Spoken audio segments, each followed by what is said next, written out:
History Class 112, the Wild West, California.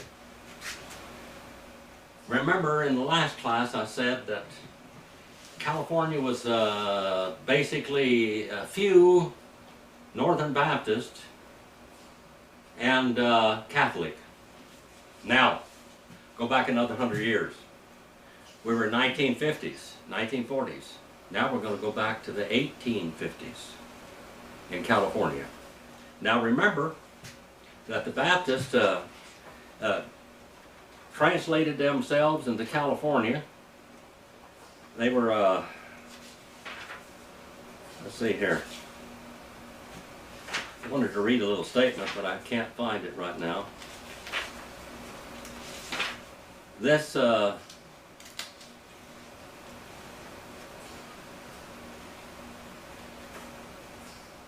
book is precious. It's a history of Southern Baptists don't want today, because it reminds them of what they one time taught and believed. The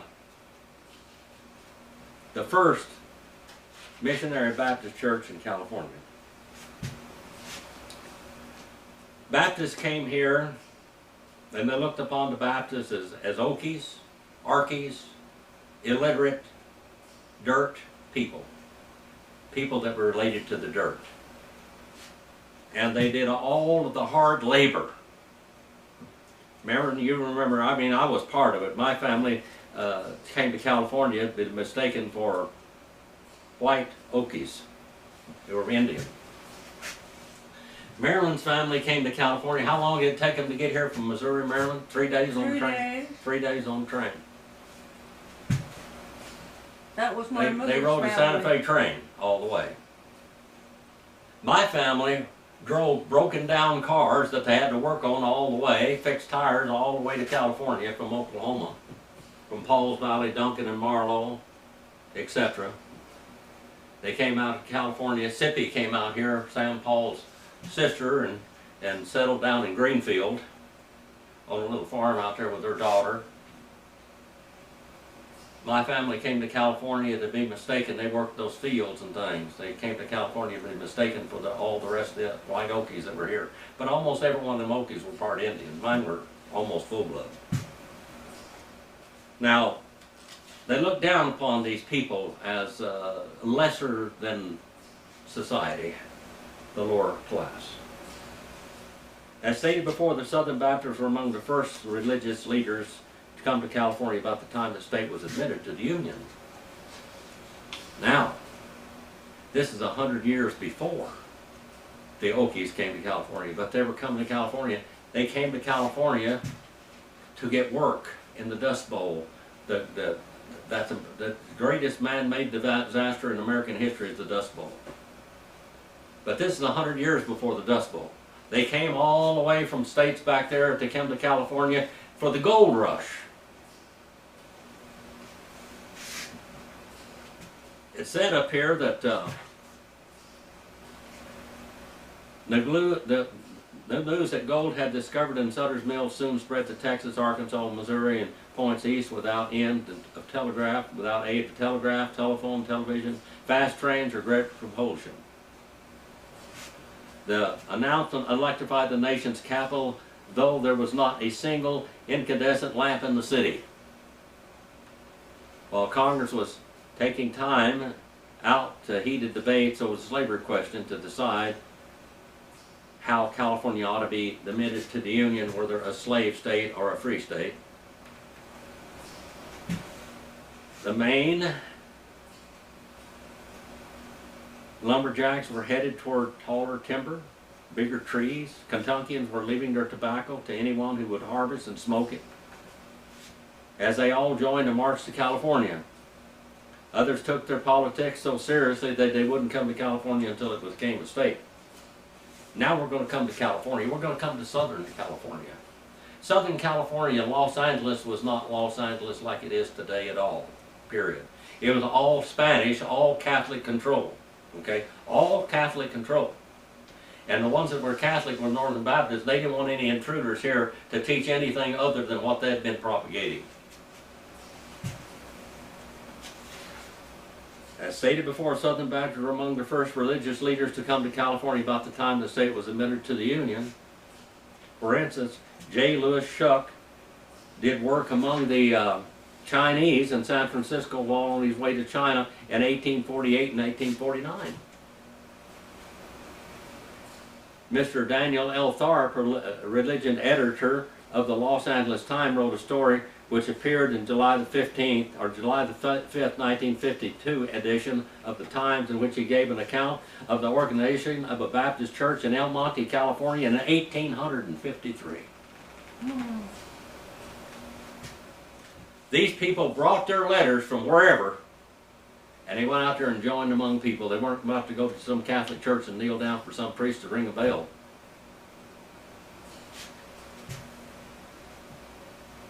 According to Mr. Tharp, it all began when Richard Chamberlain Fryer,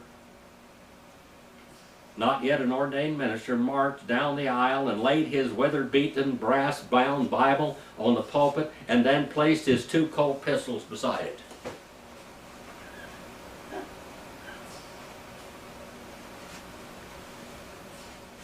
And said, "Let us pray." His 2 strapping sons, each of them a pistol jutting from their belt, sat down in the front row. Why did they carry guns to the pulpit? Why did they carry guns in the church house? Because it was dangerous to preach the gospel. Heads bowed, listening to the words of the prayer and ready for anything that might develop in the process. There were 20 people present for this service, which passed peacefully, with no notable disturbances. You know why they had no notable disturbances? Because they had the right to bear arms. That's why. They had the right to bear arms, and they needed it too. You know, I had contracts out on me and everything else, didn't I, Marilyn? You did too. I carried a gun always to church. Always to church. Because I didn't know when it was going to happen. That's the safest place I felt, but you have to be ready anyway. You're going to be ready or dead, one or the other. Ready or dead. The first service was held in a little schoolhouse, located in the spot where El Monte's branch of the Bank of America is located in El Monte. That's then. This is in the 1950s now. As you perhaps know, was the end of the Santa Fe Trail. El Monte was the end of the Santa Fe Trail. Now, we know the Santa Fe Trail went on down, and then it ran down into Mexico, down into Sonora, Mexico. Now, getting into another little story now. Joaquin Murrieta now this is the same period of time. Joaquin Murrieta was all over this country. Joaquin Murrieta was traveling these same trails. Joaquin Murrieta, there were 5 Joaquins. This is the story of Zorro, the real Zorro. Up in Oakland, San Francisco area, him and his brothers and mother and wife and all of them had a silver mines up there. And when California was admitted to the state, they took all of their property away from them. And they raped his wife, beat his mother, and beat his brother, or hung his brother, and beat him half to death. He told them, if you better finish killing me, because if you don't, I'm going to hunt down every one of you, and I'm going to hang you behind the horse, dragging you. Well, the first thing he did is he went and tried to get legal help from the sheriff, the high sheriff of the area, and he said, you have no rights. You have no rights. Your rights were all taken away from you. Well, he began to hunt them all down and hung them. He'd rope them. He was a great horseman, a great swordsman, and a pistolier, and a rifleman that unbelievable in that day. His family and friends and gang would have 6 sets of pistols on across their saddle horns on their saddles. 6 sets of pistols, each one of them shooting 6 times, plus a rifle for long distance.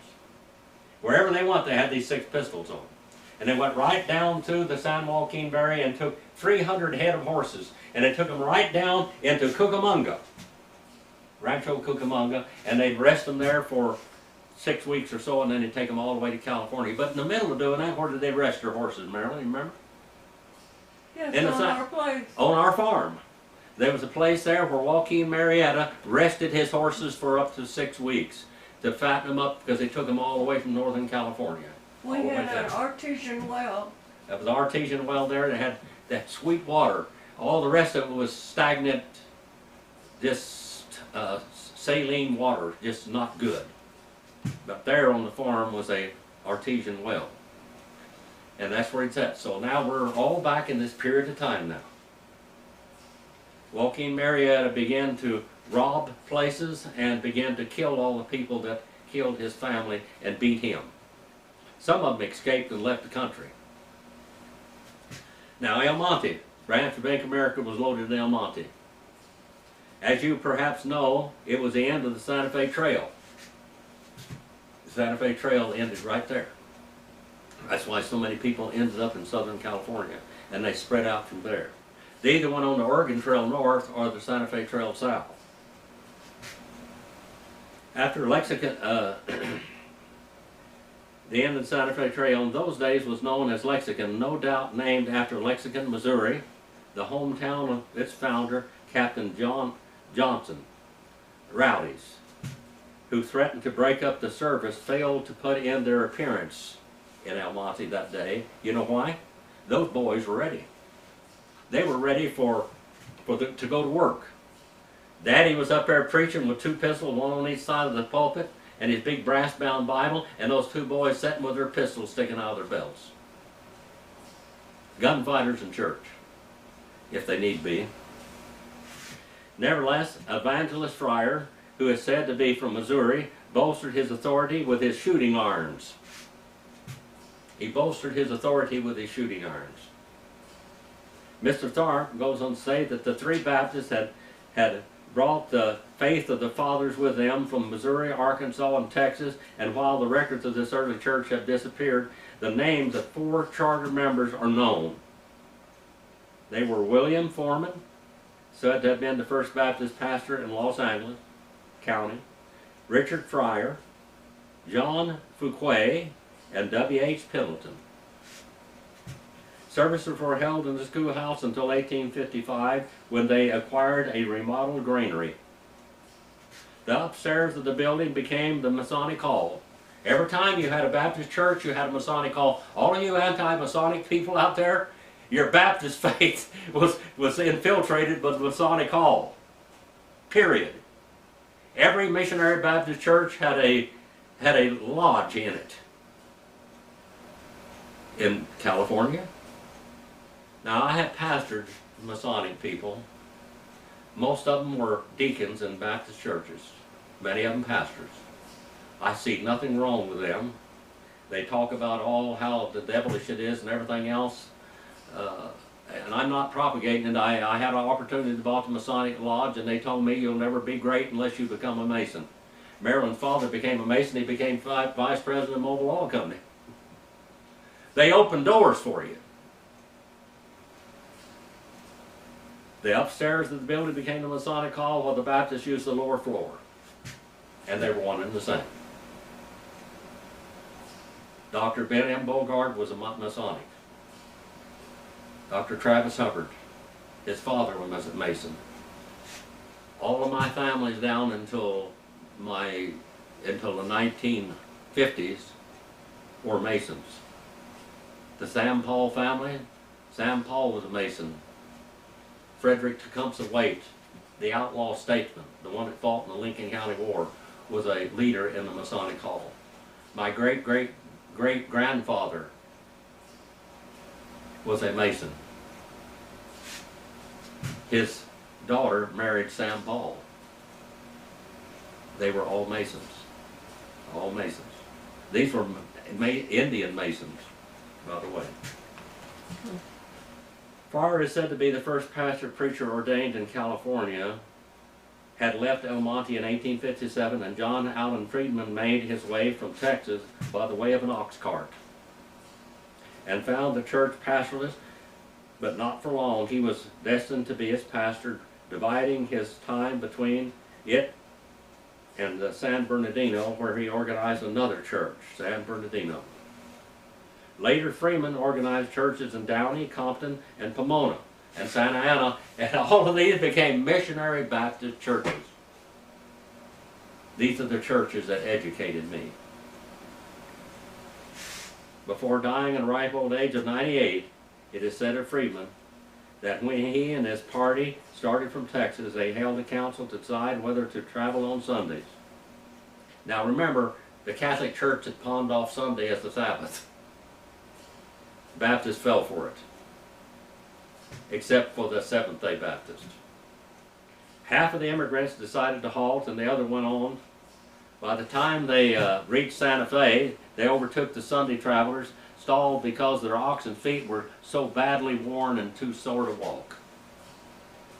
Remember, the Sabbath was for the animals too. While most of the work done by these and other pioneers was either perpetuated or allowed to die by Northern Baptists, nevertheless, it should be said that the Southern Baptists are by no means newcomers to California. Early in the 19th century, and I want Kirk, my friend Kirk, I went to school with, this is his family, Kirk Mauser. Early in the 19th century, a 16-year-old German Baptist boy known as Little Dutch Mauser landed in New York. He soon married and migrated to Arkansas, where his son William Harrison was born, and the son was destined to hear the gospel as Baptists preached it and accepted it. He was saved, baptized, and called to preach, and ordained as the Baptist ministers. Some of his grandchildren who are still living say that in later life he wore a long, white, flowing beard. And when fully aroused, there are few men of his equal in the pulpit. His Bible kept company with his Winchester during territory days in Oklahoma. Again, the shooting irons and the Bible. Elder Mauser, as he was known in his day, had a son named George, who likewise was a preacher in considerable ability. Both W.H. and his son George migrated into Oklahoma, that was Indian Territory, during Indian Territory days, and it was there that George reared a large family, every one of whom was well schooled in the activities of Southern Baptists. George was a pastor of a small town and country churches in eastern Oklahoma, where most of his children became farmers. The Mauser name is prominent in Baptist affairs in Arkansas, Oklahoma, and in California for more than half a century. The sons and daughters of preacher George Mauser, as he was known to the country folks in Oklahoma, were thrifty Germans, but they were not a match for the boll weevil which destroyed the cotton and the erosion which washed the topsoil off Beaver Mountain, where several of them lived. So one by one they turned their faces toward California. Marvin was the first one of the sons to leave his native state. He landed in Shafter, California, December the 18th, 1925. 2 years later, his brother Virgil came and joined him. In June 1928, the father came to California after resigning the pastorate of the First Baptist Church in Krebs, Oklahoma. The following year, Henry turned away from the Sooner State and came to seek his fortune in the San Joaquin Valley. Now, Marilyn, you and I, you even go back further than I do. I remember when the San Joaquin Valley, that you come in there and there weren't a lot of highways back then. There were dirt roads, a lot of them. And you could see a car coming from one end of the valley to the other. You'd see the dust fall on that car. And you wondered who in the world was coming. Most of the streets downtown were still dirt roads when I was young. They still had horses and wagons going down the roads when I was young, selling ice to the people that had ice boxes. They could afford it, that is. It cost 50 cents for 50 pounds of ice. 10 cents for 10 pounds. That's a lot of money back then.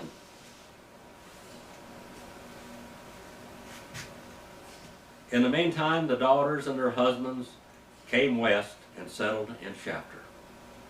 Being staunch Baptists, the Mausers naturally hunted up the Baptist church, and most of them joined the First Baptist Church in Shafter, Northern Baptist.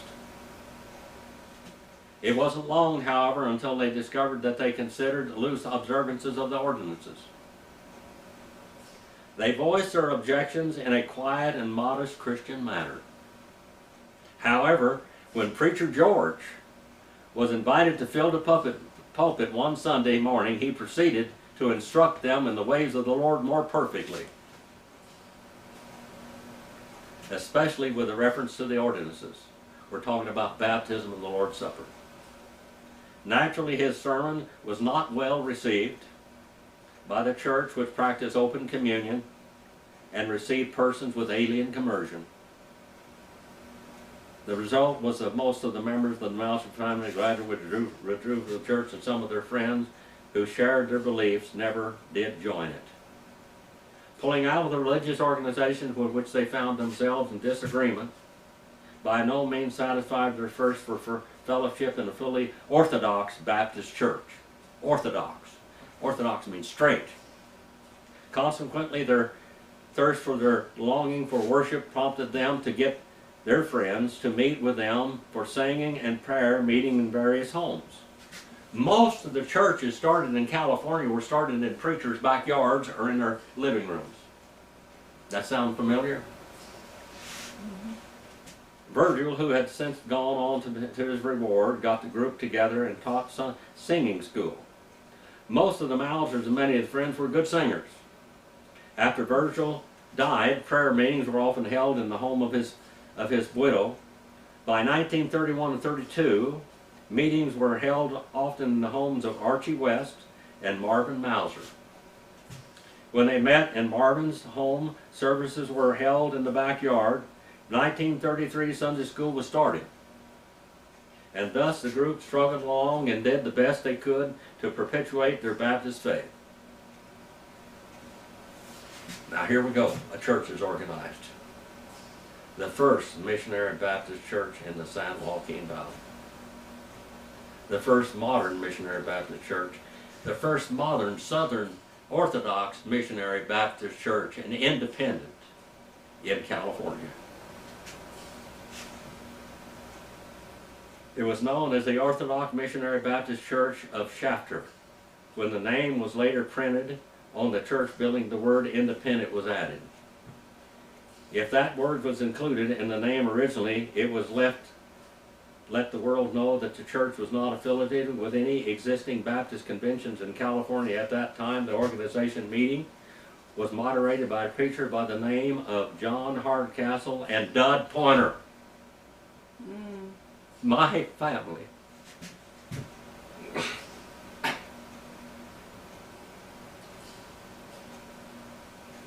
This comes down to me. A preacher by the name of Joe Hardcastle and Dud G. Pointer was a clerk. Neither Hardcastle nor Pointer became charter members, but Hardcastle served as supply pastor on Sundays, and so did Dud Pointer. The charter members were Mr. and Mrs. Marvin Mauser, Mr. and Mrs. Henry Mauser, Vernon Mauser, Mr. and Mrs. George W. Mauser, Mr. and Mrs. J. Grumbles, Mrs. Tenny Mauser, Mr. and Mrs. Archie West, Velma West, Mr. and Mrs. A.W. Lorimore. You met some of them, Marilyn. You've met some of these people. What was the name? Lorimore. And Lorimore, Lola Lorimore, making 16 in all. The organization of meeting, Miss Rebecca Mauser, Miss Rachel Mauser, David Grumbles were received as candidates for baptism. They wanted scriptural baptism, real baptism, by the authority of the New Testament church. Before the ordination meeting adjourned, the church adopted the covenant declaration of faith found in Pendleton Church Manual. Perhaps it should be stated at this point that every one of the charter members was won to Christ and baptized into the fellowship of the Southern Baptist Church, a Southern Missionary Baptist Church. And not one of them had ever belonged to any other kind of church other than Cooperating Southern Baptist Church until they came to Shafter, where some of them joined the Northern Baptist Church. At the organization meeting, some of them had their letters but those who had joined the Northern Baptist Church didn't ask for letters, but rather came on statement. After a brief intermission, the church assembled, and again, on the evening of the same day in which Mr. and Mrs. R.S. Powell and Mr. and Mrs. G.F. Hendrickson and Guy Mayfield, the Mayfields I know, and Maudina Mayfield were received into the fellowship of the church by letter, and at the same service, Henry Mauser, A.J. Lorimore, G.F. Hendrickson were recognized as active deacons, and they had previously been ordained in Southern Baptist churches. And other business transacted at that evening service, elected a building and finance committee composed of Guy Mayfield, G.W. Mauser, A.W. Lorimore, and Henry Mauser. The church held its first baptismal service a week after it was organized, in which time 8 persons followed the Lord in baptism.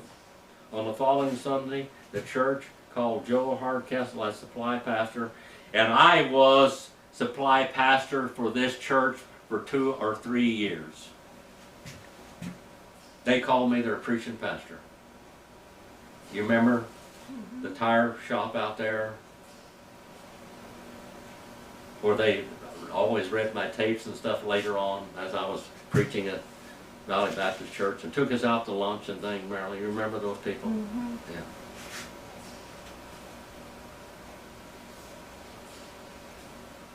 On the following Sunday, the church called Hardcastle as supply pastor and elected a clerk, a treasurer, a pianist, a choir director, a Sunday school superintendent, and training union director. June the 25th, 1936, the church received a deed from Kern County Land Company for 3 lots for a church building.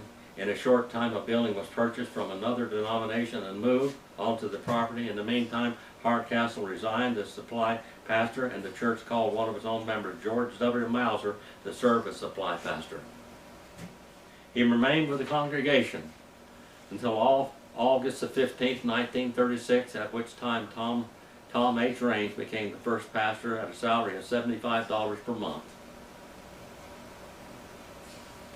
I drove all the way from Bakersfield, California, east side of Bakersfield, all the way to that church every Sunday and preached Sunday morning and Sunday night and on Wednesday night. A lot of time I was going to the seminary. I had to drive all the way back to Bakersfield, drive to Bellflower, California, where Glory Gardens Church was, and go to the seminary. And then I go back the other direction, doing the same thing over and over again. When Raines resigned, Gene Dodell was asked to fill the pulpit. The pastor was called. The church called Sam Wilcoxon, and I know this. Man, Marilyn, you heard Sam Wilcoxon preach one time when we first got married, out there at Taft, in that Taft church. Out there at the Missionary Baptist Church. Where was it? At Taft. He preached there in that church that night one time when we were there. Pastor of Eastside Baptist Church, Paragould, Arkansas, on November 5th, 1937, a salary of $125 a month he accepted and came on the field January the 9th, 1931, and has been the shepherd of the flock ever since. It is significant to note that the first mission offering given by the Chapter Church was made up on the 13th of December, 1936. We shall see as we go along how often the figure 13 appears in the affairs of California Southern Baptist. Not long after Samuel Wilcoxon became the pastor, his wife began to interest in ladies' organization of the Women's Missionary Society. This is all in Chapter, California now. And she and some of the older ladies were members of the church and had been active in the Women's Mission Union work in other days. Her efforts paid off at Women's Missionary Society. It was organized April 6, 1936. Mrs. Wilcoxon was elected president and Mrs. Guy Mauser secretary. This is all in my time now. These are people that I knew. A short time after Salvin Wilcoxon came to California, he and his congregation purchased time on Bakersfield radio station in order to broadcast the Southern Baptist message. Now remember, Sam Wilcoxon was a missionary Baptist, a Southern missionary Baptist. For more than a year, the program was broadcast regularly, and much of the benefit of the Southern Baptist came, and that church was still on the radio when I came, and I preached on them on the radio for them in the early 1970s.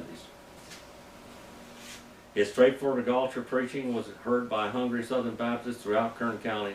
Without doubt, his program paved the way for the organization of several other Southern Baptist churches in Kern County.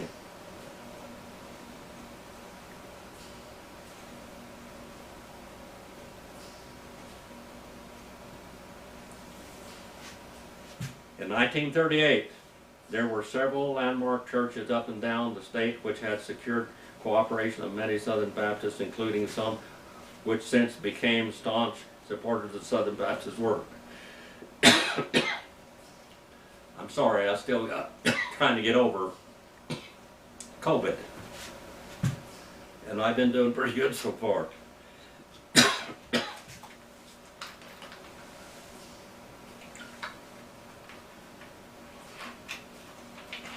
Now these people I know, or I've heard of, rubbed elbows with. Roy Young, his mother, and Mrs. W. W. Young, John W. Watson, known in the days as Elder John W. Watson, Silas Hill and J. E. Hill, to name a few. In the meantime, Silas Hill had secured endorsement of some of the landmark churches and was acting as one of their missionaries. Missionary Baptists and landmarkers worked together this time. One of the missionary journeys, he went to Shafter, probably about February 1938, for a conference with Sam Wilcoxon, in which he made an effort to get Sam to promise that he would try to bring the church into the landmark fellowship. Hill insisted that Southern Baptists would never have any organizational work in California, and all the real Baptists needed was an avenue of fellowship and cooperation which they could not enjoy in the Northern Baptist Convention. Wilcoxon refused on the ground that he was a Southern Baptist, but he was a Southern Missionary Baptist. He always preached in Missionary Baptist churches. Never had been anything else, and will never be, but he said, Brother Hill, you can stay over and take up with the church and see if the members want to do it. Independent democracies. Remember, a Baptist church is a democracy. Hill gladly obliged, and when the church was called to, Deacon Henry Mauser got up and quietly said, Brethren, it is my belief that we ought to go along and wait until something comes along like we have been used to. That settled the matter, and Shafter never did line up with the landmarks until later. Later, a landmark preacher went there and preached, and I'm the one. And therefore preserved the unbroken lineage of Southern Baptist cooperation. The Shafter saints were hungry for fellowship, were longing for Southern Baptists to take up with landmark reactionaries and Frank Morris radicals. At the same time, other Southern Baptists did join forces with the landmarkers, hoping that they could outnumber the radical Bogart element to reform it. The problem with that is Bogart and J.R. Graves brought one thing: Baptist secession, close communion, and no alien immersion. That's the whole problem. I still preach that today. They were never sympathy with the ultra-radical convention hating element in landmark movements. They didn't hate the convention, they were part of it. But rather hoped to bring about some sort of cooperation that could be effective in winning millions of lost people to Christ.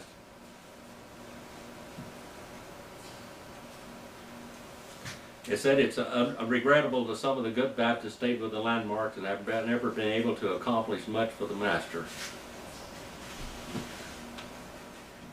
The only reason why the Southern Baptists began to grow more than the landmarkers is they began to accept alien immersion and open communion. That was the thing. And then when they did that, then they accepted other things and other things and other things and other things in their works. Well, I told you I was going to tell you both sides of the story I have so far, and the story is just beginning in this book. I hope you enjoyed this. I'm a Baptist by conviction. Why I'm a Baptist and why I'm a missionary Baptist, why I'm a landmark Orthodox Southern Missionary Baptist. I've been members of Southern Baptist and Missionary Baptist churches all my life, but I've only practiced one thing: close communion and scriptural baptism always. Our Father, we send this message out for your honor and glory. Please forgive me where I failed you. Use your message wherever it goes in the world to let people know why we believe what we believe and what the Bible teaches. In Jesus'